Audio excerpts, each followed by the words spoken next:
The UK, known for its love of tea, massive pints, football, and its scorching weather. It's also been the setting for some interesting zombie stories, most notably Shaun of the Dead, 28 Days Later, and who can forget Cockneys vs Zombies.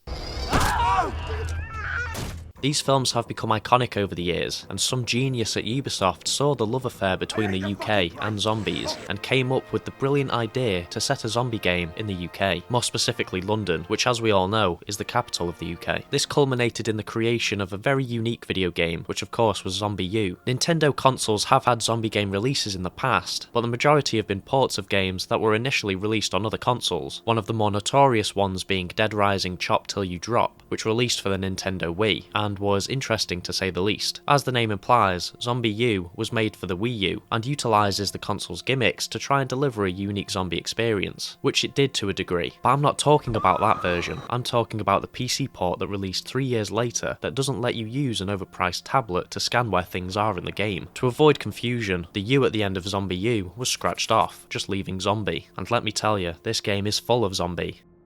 While Ubisoft developed the Wii U version, Straight Right worked on the port. Straight Right? That's a name I've never heard before. Wonder what they're doing now. Oh, looks like they went under right after this game came out. Like its Nintendo brother, Zombie sells certain gimmicks to you to try and make it feel like a unique zombie game. So does it achieve this goal? Nope. That doesn't mean it's terrible though. It has elements of survival horror with a hint of action mixed in there, and with its fairly short runtime, the game has a few flashes of greatness that catch you off guard, but for the most part you'll either be bored, confused, or mildly entertained by the ridiculous voice acting. Zombie isn't the greatest zombie game ever made. I wouldn't rank it with the big boys like Left 4 Dead, Dying Light, or Project Zomboid, but it's definitely on the dumb but kind of fun tier, like the first Dead Island. Set in London riddled with infected, you take control of generic survivor, who is saved by a mysterious British man telling you to come to his safe house and gear up for what is to come. The premise you are presented with by this mysterious man, called the Prepper, is that life is now about survival. Though things look tough and the Prepper does everything in his power to make you feel depressed, you meet other survivors that believe humanity still has a chance of survival and escape may be possible. The story's not the focus of Zombie, it's the innovative mechanics that really seal the deal. Ill-prepared people don't survive zombie outbreaks, and yet somehow your dumbass is alive long enough to stumble into the Prepper's safe house. The Prepper seems to know that you are an iPad kid who can't survive in this dangerous new world unless you are fully stimulated with Subway Surfers and Family Guy funny moments, so he tells you to pick up the Prepper Pad. This piece of kit is probably the most important tool in your arsenal, but I'll talk about that later, as I feel it deserves its own reserved segment. Your next mission is to secure your very own bug out bag, or Bob for short. After smashing in the head of the last poor bastard who thought he was the main character, you take his Bob and set out to look for some supplies with your trusty cricket bat, which as we know is a staple of British zombie culture. Alright, if you get cornered, bash him in the head, that seems to work out. Zombie is a survival horror at its core. Ammo and other supplies are scattered around the now deserted streets and buildings of London, and while the streets aren't completely taken over by the undead, they do a fair amount of damage, so it's best to keep your distance when you can. Well, at least a cricket bat's distance away from them. The zombies in this game are tanky too. Not like that, but they can take a lot of punishment, so running in guns blazing just won't work. Plus you can't afford to make too much noise, as it will attract every zombie in the immediate area to you. I mean, most of the time it won't ever be more than like 5, but it's still not a wise decision. Now let's talk about the Prepper Pad. This thing is kind of a cheat code when it comes to surviving the zombie apocalypse. This bad boy can do a multitude of different things. Not even the Doctor's sonic screwdriver can keep up with the Prepper Pad's sheer versatility. Keeping tabs on multiple enemies at once can be a bit of a ball ache. Luckily, the Prepper Pad sends out a little sonar ping that detects anything moving in your close proximity. This is pretty good at making sure nothing sneaks up on you. But it isn't always helpful at keeping an eye out for zombies, as it picks up the movement of rats and crows too. Taking the time to search a container just for it to be empty can be soul crushing, but thanks to some sort of alien technology, the Prepper Pad can tell if someone or something has loot in it. The Prepper Pad is also a hacker's wet dream, as it allows you to take control of CCTV terminals and unlock doors. But wait! There's more! The Prepper Pad was designed to be used by the Ravens of D, a secret society that was made aware of the Blight before the rest of Normie society, who set up secret stashes and bunkers all around London to aid in fighting back against the outbreak once it arrived. This pad being in your possession means you can now see these secrets left behind by the Ravens, which is vital in your quest of getting out of London alive. Unlike some zombie games that try to spice up the gameplay by having you fight boring human enemies, zombies are the only things you will be fighting in this game, and it's not just your bog standard undead you'll be fighting either. There are in fact special infected, like zombies that explode, extra strong zombies, zombies that spit at you, punk zombies that attract other zombies, and zombies that glitch in and out of reality. What's the lore behind any of these special zombies? None. They're just there. Fair play to the level designer for capturing the truly dreadful and foreboding atmosphere in London. Gives the game a sense of realism. I quite liked the idea of not setting the game in the flashy parts of London, as it matches up well with the tone of the game, although saying that you do take a trip to Buckingham Palace. The game is pretty dark, both literally and tonally. Seeing a dad eating his son is not something I needed to see in a game, but there's also segments in Zombie that portray it almost like a dark comedy. Sure, walking through a deserted school isn't very funny, and neither is getting jump scared by a weird teleporting ghost, but there are those moments like when you walk in on a zombie rave that give the game a twisted sense of humour. Zombie does have its moments, but the rest of the game feels generic, and parts of it even feel unfinished. This is most noticeable in the game's sound design. In zombie games, the sound design has to do at least two things: make the zombies sound dangerous / scary, and make attacking zombies sound satisfying. Zombie at least gets the first one right, but combat in this game should unironically be used to help people with insomnia get a good night's sleep. This small clip from Shaun of the Dead perfectly sums up what the combat is like 80% of the time, but maybe I'm being a bit harsh. You don't just fight zombies with a cricket bat. There's also plenty of guns to use in Zombie. It's actually quite surprising how varied the weapon pool is in this game. You've got small guns, big guns, and bigger guns, all with very different uses and potential upgrades to make them even deadlier. My favourite weapon in the game has to be the crossbow, as it finally let me complete my British Darrell RP. It's just a shame the sound design has to let this aspect of the game down. Far too often I found sound effects were missing during certain actions. Unless these guns have the world's most powerful suppressors attached to them, I expect to hear noise coming out of the end of them. I found this happening far too often, and it's even more noticeable when you see a C4 charge go off, followed by total silence. Not grounds, in atmosphere. One way to get their attention. Hang on to your teeth, people.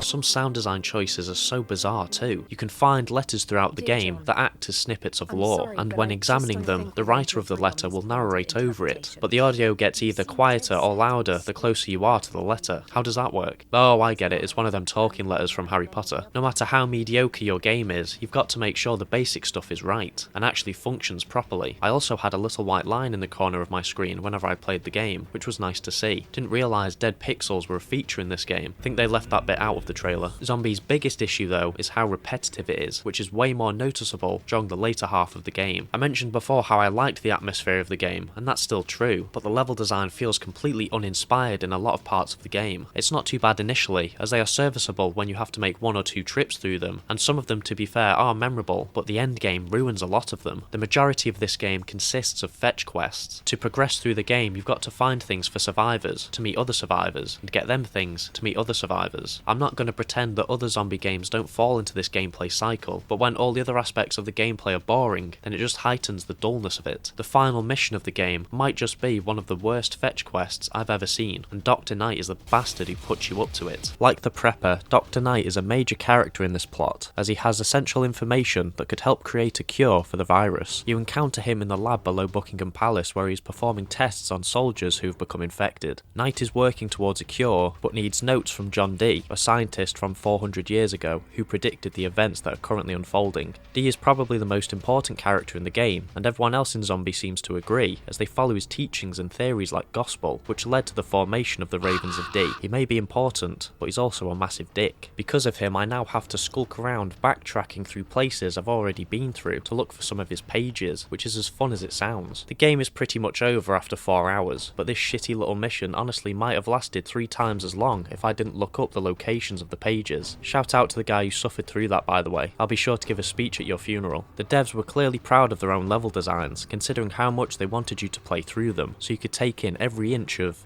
grey. Zombie tries to hide its generic gameplay behind gimmicks that are meant to distract you. I've already mentioned some of them, the weird zombies and Prepper Pad, but a big selling point of the game was that once you died, your character would stay dead and you would have to play as a new survivor. This also meant that anything you had on your previous survivor would be in their bob, so you would have to track them down and kill them in order to get your stuff back. To be fair, this is an interesting concept, and one that creates a certain level of fear. Nobody wants to lose their loot. It's quite a scary thought. Well, it would be if the game was difficult. You would have to be playing playing with your hands tied behind your back for it to feel difficult. Sure, zombies do a fair amount of damage, but there's rarely ever any moments where you don't feel in control, and I should know, because I didn't die once during my entire playthrough. Have that straight, right? I find it harder not to piss myself than play your game. It's a shame a little more work wasn't put into fleshing out the mechanics, because the game has a lot of potential to be a more immersive and unique zombie game. There's several mechanics that are introduced early on, but never really brought up again, or developed further. Turns out these zombies are pretty strong as they can smash through doors like they're nothing, so to keep them out you can board them up with wooden planks. On paper it's a handy tool, as it can theoretically buy you some time if you get swarmed by a massive horde, but hordes rarely ever consist of more than 5 zombies, and when this is the case you are usually next to a massive machine gun, or are required to keep moving forward. Very early on into the game the safe house becomes under attack by a swarm of infected, and you have to eliminate all of them in order to progress. It's a nice change to the mostly slower paced gameplay, but this is only one of 2 times it occurs in the game. It would have been more interesting if these sieges randomly happened whenever you made a trip back to the safe house. This would have been handy at making you feel a little more uneasy, as there are too many safe areas in the game. A mechanic I did appreciate was the fact that you had to save manually, as it made the prospect of failure all the more real. You save the game by sleeping in a bed, but the game could have done something more with this feature. It would have been interesting if the player actually required sleep to keep their health and stamina full. Failing to have adequate sleep could have made the player more fatigued, leading to weaker attacks, which would have helped balance out the gameplay. The story's nothing to write home about. It's a bare-bones zombie story, trying to find a cure while escaping in a helicopter. We've seen it all before, but one element of the story that I did really like was the Prepper himself. He's one of the more unique characters I've seen in a zombie game. The Prepper is the guy who saves you at the beginning of the game, and the one who gets you prepped for what is to come next. Well, he is the Prepper after all. For the rest of the game, he acts as your eye in the sky, telling you how to get from place to place and where to find loot. At first, he just seems like your standard guide character, but then you start to realise there's more to him than just the friendly chat and helpful tips. After a while, the Prepper starts to reveal important characteristics about himself that eventually create a rift between the two of you. Early on, he comes across as cautious, shown by his constant advice to keep you alive, but then you realise it might be paranoia, as he constantly talks about conspiracy theories and how he was made aware of the outbreak but no one listened to him. He shows a real disliking towards the government, blaming them specifically for causing the outbreak. That's pretty standard. A lot of characters in zombie media blame the government. It's not the worst thing a survivor can blame zombies on. I blame the Mexicans! We don't really learn much else about him until we enter Buckingham Palace and the Tower of London. Dr. Knight tells the player about a former Raven of D who tried to warn the Queen about the coming apocalypse, but he was executed for breaking into the palace. We learn later that this isn't entirely true, because the Prepper was the one who broke into the palace to warn the Queen. Sondra is one of the last remaining Ravens of D, who has a plan for the pair of you to escape. It involves a helicopter, and as we all know, dramatic escapes and helicopters do not mix well in video games, so a flock of birds causes the helicopter to crash. Why do the birds do this? Who knows? But since we're sticking around a little bit longer, we get to learn more about the Prepper. Turns out the Prepper and Sondra used to date, and his real name is actually John. Nah, the Prepper sounds cooler. Turns out he's a bit mental, as he fell out with the Ravens of D because he interpreted D's prophecy differently. After the Prepper finds out you've been to Buckingham Palace, he takes out all of his insecurities on you, practically wishing you dead as you leave to go help Sondra. He's basically lost all form of hope and would rather die than be proved wrong by his ex, and so once you leave the safe house for the final time, he recruits a new survivor to be his emotional punching bag. This is the Prepper.